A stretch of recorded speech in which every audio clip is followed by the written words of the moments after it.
The cold wind of the north blew gently through the godswood of Winterfell as Robert Baratheon stood beside Lyanna Stark, holding her hand. Unlike the story the realm knew, Lyanna had not been kidnapped by Prince Rhaegar Targaryen.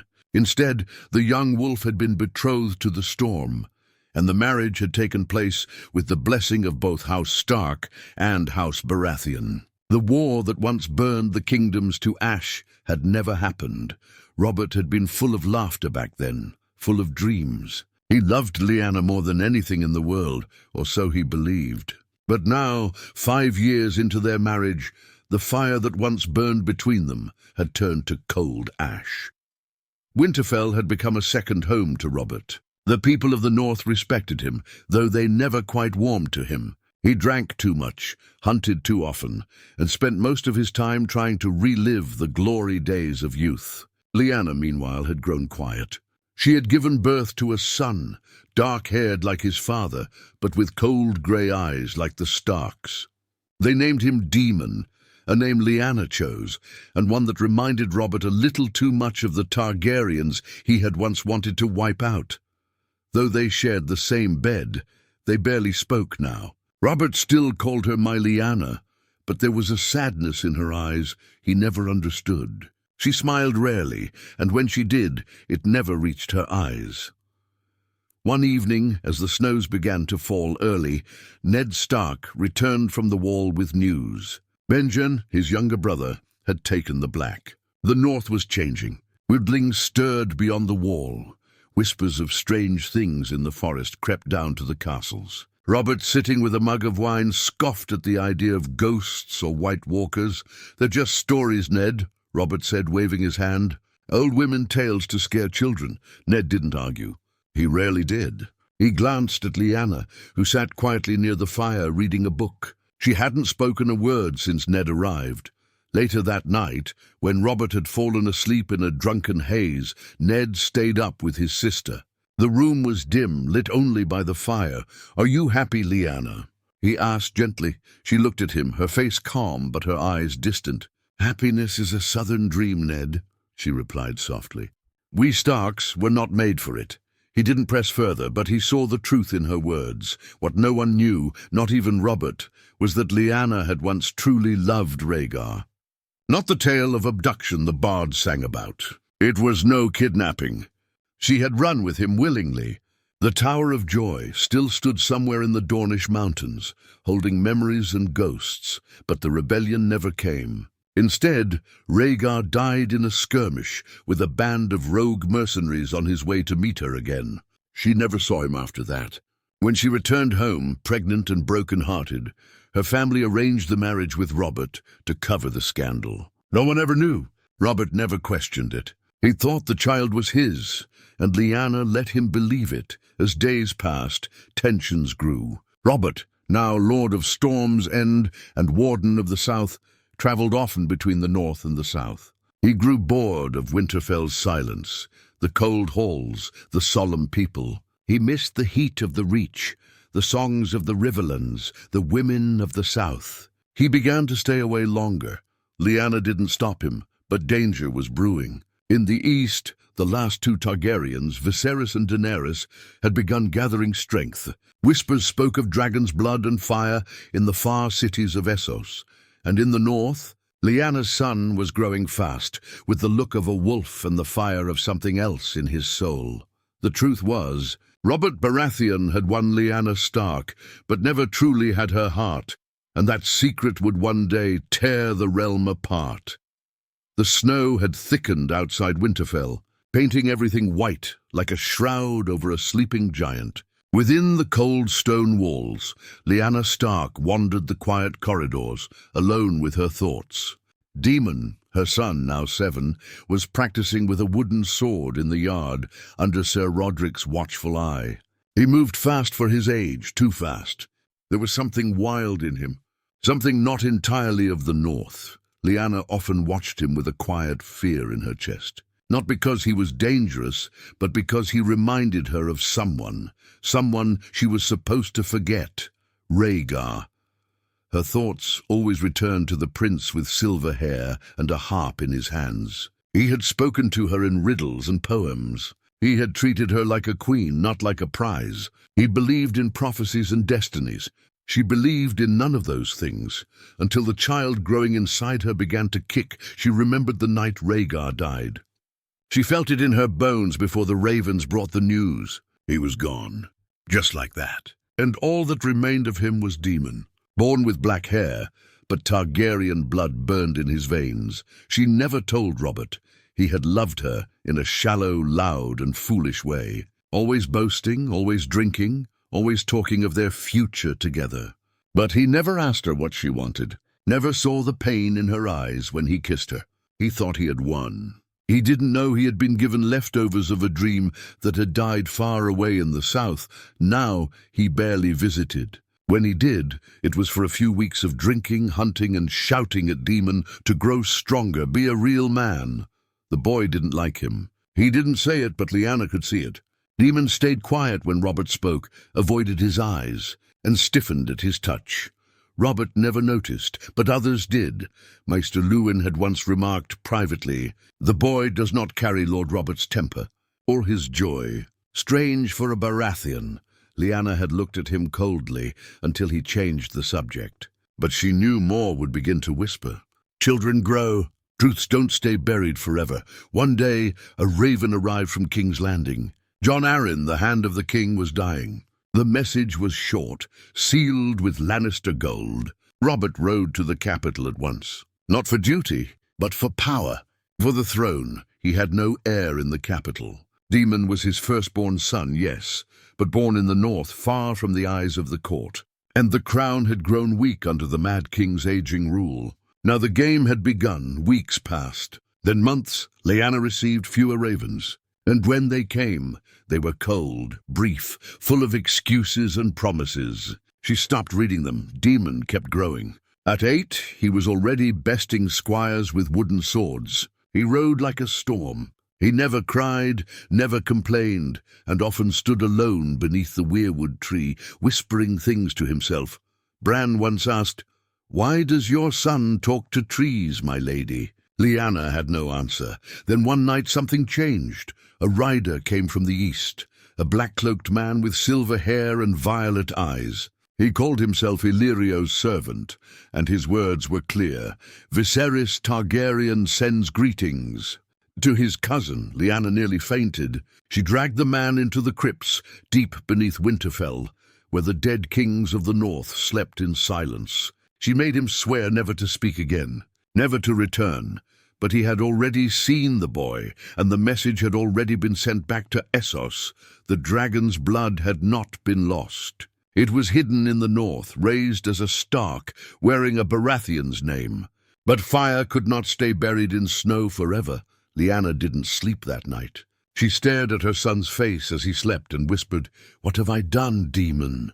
She had tried to bury the past, to smother it in silence and marriage and duty. But secrets were seeds. They grow, they twist, they demand to be seen. Far to the south, Robert sat on the Iron Throne, crowned by fire and blood, surrounded by vipers. Cersei Lannister now stood beside him as queen. The marriage was political.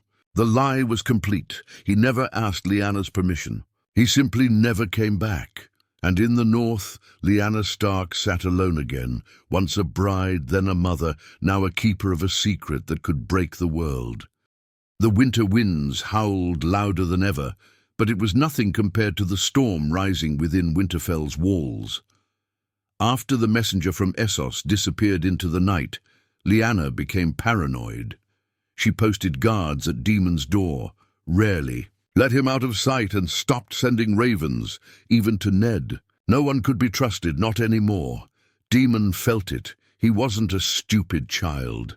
At 9, his instincts were sharper than most men's. He'd hear the whispers outside the door, how Maester Luwin once mumbled about the boy's true bloodline, or how old Nan had stopped telling dragon stories whenever he entered the room. Something was being kept from him, and it burned in his chest like a fire he couldn't name. One day he stood in front of Lyanna in the great hall. The hearth roared behind them, but his face was cold. "Who was my father?" She froze. "Your father was Robert Baratheon," she said quietly. but there was no strength in her voice. He tilted his head, eyes narrowed. "Then why doesn't he write to me? Why doesn't he visit?" Lyanna couldn't answer. She turned away, hands shaking. But the boy didn't stop. "Why do I dream of dragons, Mother?" She stared at him, then really stared. In that moment, she didn't see Robert's son. She saw a shadow of Rhaegar. The same calm anger, the same quiet strength. It terrified her. "You must never speak of dreams like that," she whispered. "Do you understand me, demon? Never. Promise me?" He didn't promise. He turned and walked away, leaving Lyanna standing alone in that cold, empty hall, the sound of his footsteps echoing like war drums in her mind. Far away in King's Landing, Robert Baratheon was no longer the charming rogue of his youth. The crown sat heavy on his head. He drank more than ever. His belly had grown, his eyes dulled. He had traded Lyanna's cold silence for Cersei Lannister's cold cruelty, and the trade had cost him his soul. He hadn't written to Lyanna in nearly 2 years. Not because he'd forgotten her. He remembered her every time he closed his eyes, but the truth was he couldn't face her. She knew what he had become. And worse, he suspected she knew the child wasn't his. Cersei's twins were no comfort. He had long stopped pretending they were his. Jaime Lannister's smug presence haunted him.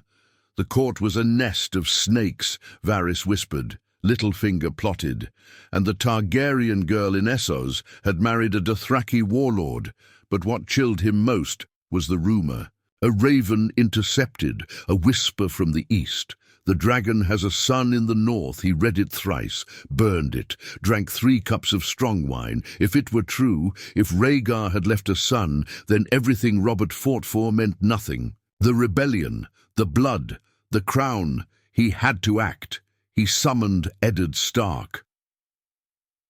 Back in Winterfell, Lyanna was preparing for Ned's arrival. She didn't know why her brother was coming, but she sensed the danger before the ravens flew. She called Daemon into her chambers. He sat on the chair across from her, quiet as ever. She had made her decision. "I'm going to tell you everything," she said. She spoke of Rhaegar, of the Tower of Joy, of the day she gave birth alone in the mountains, far from home, as the world burned in a war her heart had started. Daemon didn't flinch. He just listened. "So I'm not a Baratheon?" he asked finally. "No. Your true name is Aemon Targaryen."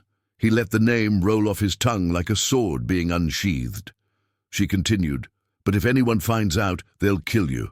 Robert will have your head. He destroyed the Targaryens once. He'll do it again." Daemon stood and looked out the window toward the godswood, the snow falling like ash. "If he comes," the boy said, "I'll be ready." Lyanna wanted to tell him to run, to hide, but she saw in his eyes that it was already too late for that. The dragon within had woken. That night, a raven arrived from King's Landing. Robert Baratheon was marching north with 500 men, not for a visit, not for peace. He was coming for the truth. Lyanna held the letter with both hands, heart pounding. Her son was no longer safe in Winterfell, and Robert, once the love of her youth, was now her greatest threat. The horns of Winterfell blew just as dawn broke over the white horizon. Their low, haunting sound rolled across the snow-covered hills like the cry of some old, wounded beast. The riders had come, Baratheon banners flying gold and black, the crowned stag charging across the wind. Robert was here. Lyanna stood on. The battlements, her hair tied back like in the days of her youth, though there was more grey now, more weight in her stare. Her breath misted in the cold air, and next to her stood Aemon, his jaw clenched, fists tight. He didn't flinch at the sound. He didn't ask questions. He was too calm for a boy of 9, too still. "They come for me," he said flatly. "They come for us both," Lyanna replied. Below, the gates of Winterfell opened, and the king entered, not the man she had once loved, but the bloated shadow of him.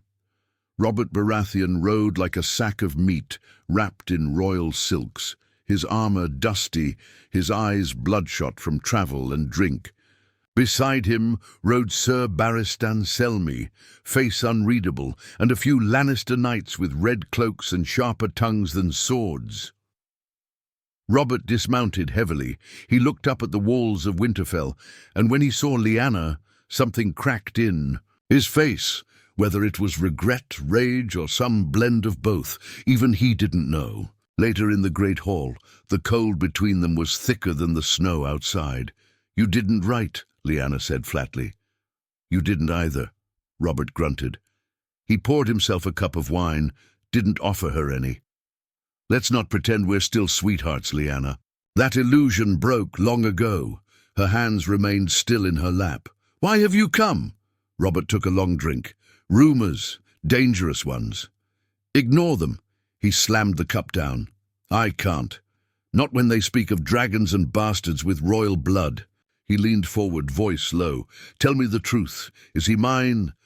Lyanna looked him dead in the eyes. For once, no lies, no games. "No." Robert's face drained of color, then flushed red, then went blank. There was a long, aching silence. "Who?" he asked, even though he already knew. "Rhaegar." He rose, knocking the chair over. "You lied to me. You used me. You made me raise that dragon spawn under my name." "No," she said, standing slowly. "You didn't raise him. You ignored him. Like a coward, like a drunk. You ran south and put a crown on your head, and you left your son in the snow." His hand twitched toward his belt. His sword hung heavy on his hip. For a moment the whole room tensed. Demon had entered quietly. No one noticed him until he stepped forward, standing between his mother and Robert. The boy's voice was calm. "Will you kill me, Your Grace?" Robert looked down at him. The black hair, the sharp Targaryen eyes, the same eyes Rhaegar had. "You're not my blood," he muttered. "You never were." Demon nodded once. "But I'm still the blood of kings." Sir Barristan shifted uncomfortably. The Lannister men whispered. Robert's breath came heavy like a bull before the charge. But he didn't draw his sword. Instead, he turned to Lyanna. "You betrayed me." "I saved him," she snapped. "From you, from your war, from your hate."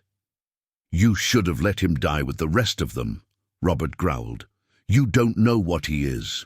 "I do," she said, stepping beside her son. "He's a Targaryen and a Stark, and he is mine."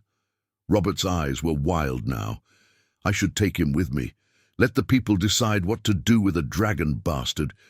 You'll have to go through me first." And that's when Ned Stark entered. He'd arrived that morning from the Vale, having heard whispers of Robert's march. He strode in without a word, stepped between the king and his sister.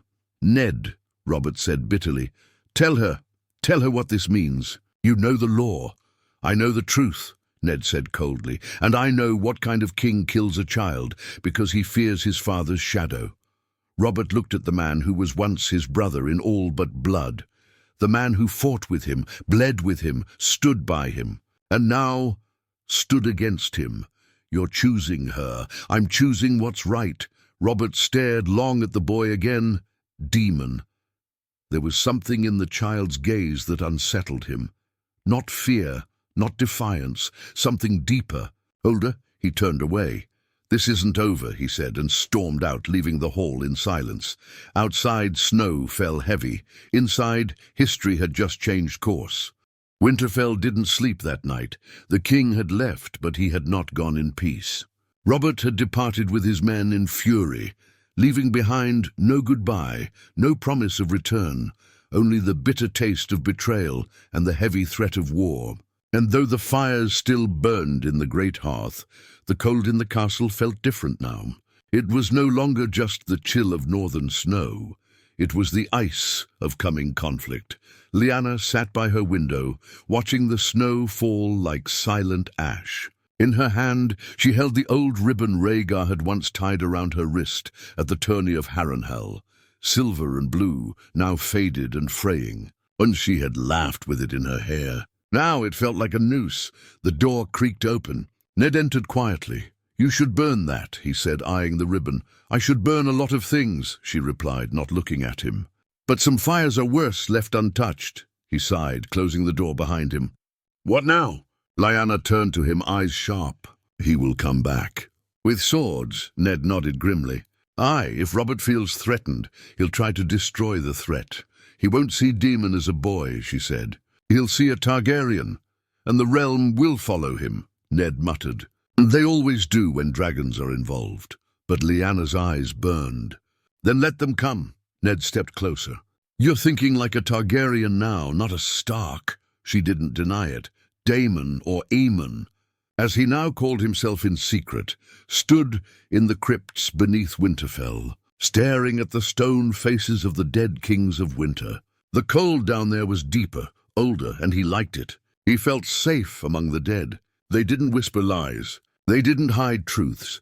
He stopped at the statue of Lyanna Stark, his mother's statue, built long ago when the world believed she had died. Now she lived again, but the stone remained. It was like the world had written her death in ink and refused to admit its mistake. He touched the wolf carved beneath her feet. I'm not one of them, he whispered. Not really. Behind him, footsteps, soft, familiar. It was Bran. What are you doing down here? The boy asked, his voice gentle. Daemon turned. Listening? To what? To the stones. To the dead. Bran tilted his head. Can they speak? Daemon looked him in the eye. Only if you know how to listen. Bran didn't question it. He simply sat down beside him. The two boys sat in silence for a long time. Then Daemon asked, Do you dream strange things? Bran nodded slowly. Sometimes I see myself flying. Daemon's eyes narrowed. Me too. They didn't speak again, but something passed between them. A connection, a thread, like some old magic stirring between their bloodlines. The wolf and the dragon, sitting in the shadows of dead kings. Elsewhere, ravens flew. Robert's fury reached every corner of the realm. He didn't send letters anymore. He sent men, spies, whispers, threats. He held council with Varys, with Littlefinger, with Pycelle. They spoke of legal claims, of bastardy and treason, of assassins and shadows. Cersei watched him quietly, her green eyes sharp. You still love her, she said one night. Not as a question, but a fact. Robert didn't answer. He was too drunk. Or maybe too tired to lie. She's the only woman who ever said no to you, Cersei sneered. That's why she still haunts you. Robert stood up, growling. Speak again and You'll what? She cut in, standing toe-to-toe with him. You'll strike me like you strike your whores? He raised a hand, then dropped it. She leaned in, whispering, If that boy breathes one more year, he'll become a symbol. And then he'll become a threat. You know what you must do. Robert said nothing, but the next morning, a silent rider in black armor left the Red Keep, carrying only a short sword, a poison vial, and a name, Aemon. Back in Winterfell, Lyanna met with Maester Luwin in the rookery. He's sending someone, she said. Luwin frowned. How can you be sure? Because Robert doesn't forgive, she whispered. He only buries his guilt in blood. She looked at the raven perched near the window. Send word to Dawn, she said. Dawn? Luwin blinked. Why? Because not all Targaryens died, she said. And they'll want to know their prince's son lives. Luwin hesitated. That could ignite the realm. Lyanna's voice was firm.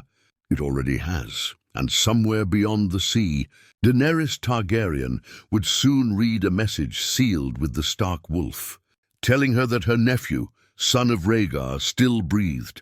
The game had begun again, but this time, it wasn't Robert's rebellion. It was the dragon's return. The raven flew through snow and shadow, across mountains, rivers, and frozen forests, carrying a secret heavy enough to wake the dead. In the warm sands of Sunspear, far from the cold claws of the north, Princess Arianne Martell opened the sealed scroll. Her olive skin paled as her eyes scanned the words. Prince Aemon Targaryen lives. Hidden in the north, the blood of Rhaegar flows still. She looked up at the Dornish council gathered before her. The wolf has kept a dragon, she said softly. No one spoke. For a long time, Dorne had not forgotten the death of Lyanna Martell and her children. Robert's war had torn their bloodline apart, and though peace had returned to the realm, it was peace soaked in silence and unspoken hatred. The idea that Rhaegar's true heir still breathed, raised under Stark protection, hidden from Robert's sword, was both a miracle and a threat. Arianne handed the letter to her uncle, Prince Doran, who sat wrapped in blankets beside the great window. His face was calm, but his eyes burned. "We knew Rhaegar loved Lyanna," he murmured. "But we never imagined this. What do we do?" Arianne asked. Doran stared out the window at the hot Dornish sun. "We wait, but quietly. Prepare ships. Prepare ravens. If the wolf has kept the dragon alive, we may owe the north more than we ever owed the south." Meanwhile, in Winterfell, the first snowstorm of the season had locked the castle in silence. Inside the walls, Daemon sat by the fire, his eyes scanning an old book Maester Luwin had left behind. It was about the Targaryens, their conquest, their dragons, their madness. He turned the pages slowly, stopping at one image, Aegon the Conqueror with Blackfire in his hand, his sisters by his side, and the world kneeling before him. Was that who he was meant to be? A conqueror? A king? He wasn't sure, but he knew one thing. He didn't belong in the shadows anymore. He closed the book and walked to the tower where Lyanna waited. She stood at the window, arms crossed, watching the snow fall like ghosts. "They'll come for me, won't they?" he asked. She didn't turn around. "They already have." Daemon frowned. "Who?" She finally turned to him. "An assassin arrived yesterday, dressed as a messenger. Sir Roderick killed him before he reached the hall. Did he have a name?" Lyanna nodded. "He carried a royal seal. From King's Landing." Daemon didn't speak for a moment. "Then he won't stop until I'm dead." "No," she whispered. "He won't." Daemon stepped forward. "Then I need to leave." Lyanna's eyes widened. "No, if I stay, you'll all die for me. He'll burn Winterfell if he has to, just to make sure the dragon blood is gone. You're a child. I'm a target." Lyanna clenched her fists. "And where will you go?" "To where dragons still breathe," he said quietly. "To the east, to Essos." She shook her head. "You'll die before you cross the narrow sea." "Then let me take the risk," he said. "Let me choose. I'm not a secret anymore." She stared at him for a long time, then nodded. Ned helped make the arrangements. They chose 3 trusted men, quiet, loyal, to escort Daemon south to White Harbor. From there, he'd board a ship under a false name. The docks were dangerous. The Lannisters had spies in every corner of Westeros. Before Daemon left, Bran gave him something, a small wooden carving of a direwolf. "To remember where you came from," the younger boy said. Daemon smiled. "And I'll return." With fire, the night he left, Lyanna didn't sleep. She stood at the gates, watching the boy disappear into the white fog. She didn't cry. She had done enough crying for one lifetime. Far across the narrow sea, Daenerys Targaryen stood atop the walls of Meereen, watching her dragons circle the skies above. When the raven arrived, she read the letter once. Then again, her hands trembled. "Your brother's son lives. He is coming to you." She stared up at Drogon, her black wings of fire and fury, and whispered, "So the blood wasn't lost after all." Viserys had died years ago. Her house was broken. Her name feared but fragile. Now a boy with Rhaegar's blood sailed toward her, a potential heir, or perhaps a rival. But her heart whispered something else. Family. For the first time in years, she wasn't alone. She turned to Missandei and said, "Make ready a room, and send word to Tyrion. We have a guest to prepare for." Back in King's Landing, Robert stood in the throne room, sword in hand, face wild with wine and regret. "The boy's gone," Varys said calmly. "Vanished from the north." Robert smashed the goblet on the stone floor. "He's heading to the girl, isn't he?" "Yes." Then burn them both, but Varys only bowed and did nothing, because deep in the shadows, even the spider knew. You don't burn dragons. You either kneel or you die. The ship cut through the waves of the narrow sea like a blade through silk. Fog drifted across the deck, hiding the stars, while the cold air carried the scent of salt, smoke, and something else, something old. Below deck, Daemon Stark, or Prince Aemon Targaryen, stood alone, staring into a small bronze mirror. His face had changed in the weeks since he left Winterfell. The boy had grown thinner, harder. His jaw had sharpened, his stare deepened. The seas hadn't been kind. He had seen storms, sickness, blood. One of his guards had died in a pirate raid. Another had fallen sick before Braavos and was left behind. Now only Sir Jeremy remained, silent, loyal, and wounded. Daemon didn't mourn the others. He understood now the path of fire and blood had no room for softness, and yet, as Essos came into view and the peaks of Meereen appeared on the horizon, he felt something he hadn't felt since the day he first questioned his mother. Doubt who would she be? The Dragon Queen? His aunt? His enemy? Was she the last Targaryen? Or just another pretender clinging to a forgotten dream? The ship docked under cover of night. In Meereen, torches lit the harbors like fallen stars. The Unsullied were waiting, silent, unblinking, their spears raised not in challenge, but in honor. A dwarf stepped forward, short, sharp-eyed, and dressed in rich but simple robes. "Tyrion Lannister," he said with a smile. "Hand of the Queen, you must be the boy who's turned half the realm upside down." Daemon didn't speak. He only nodded. Tyrion studied him for a moment, his smile fading just a little. "You've got your father's eyes. Not sure if that's a gift or a curse." Then he turned. "Come, she's waiting." The throne room of Meereen was not as grand as the Red Keep, nor as cold as Winterfell. It was simple. Stone, fire, and pillars carved with the names of slaves who had been freed. Daemon entered with steady steps, his worn boots echoing softly on the floor, and there she stood, Daenerys Stormborn. Her silver hair fell like moonlight down her back. Her skin was pale gold, her eyes violet flames. She wore no crown. She didn't need one. She was a crown. Daemon bowed, unsure if he was bowing to a queen or something far older. She studied him carefully, her voice soft but commanding. "You are Aemon." "Yes." "You are Rhaegar's son?" "I am." There was silence. A long one. She walked toward him slowly, stopping only a few feet away. "My brother never told me of you." Daemon's voice was low. "He never had the chance." She reached out, hesitated, and then placed a hand on his shoulder. "I believe you," she said. That was all. That night, she invited him to her private chambers. Not to scheme, not to test, but to speak. They sat near a balcony, the stars above them, and a warm fire between. Daemon looked at her, unsure what he was supposed to feel. "You've done what I couldn't," he said quietly. "You've lived free." She smiled, but it was sad. "Freedom bought with blood is never clean." They talked for hours, about dragons, the Iron Throne, Rhaegar, and what it meant to wear the name Targaryen. She asked him what he wanted. He told her the truth. "I don't know yet," she nodded. "Oh, good. A prince who knows too much becomes a tyrant." Then, as if sensing his next question, she stood and opened the balcony doors, and there, descending from the sky, came Drogon. His black wings cut the air like blades, his eyes burning like coals. When he landed, the earth shook. Daemon did not run. He did not flinch. He stepped forward. Drogon lowered his head. Daemon raised a hand and touched the beast. Daenerys didn't hide her surprise.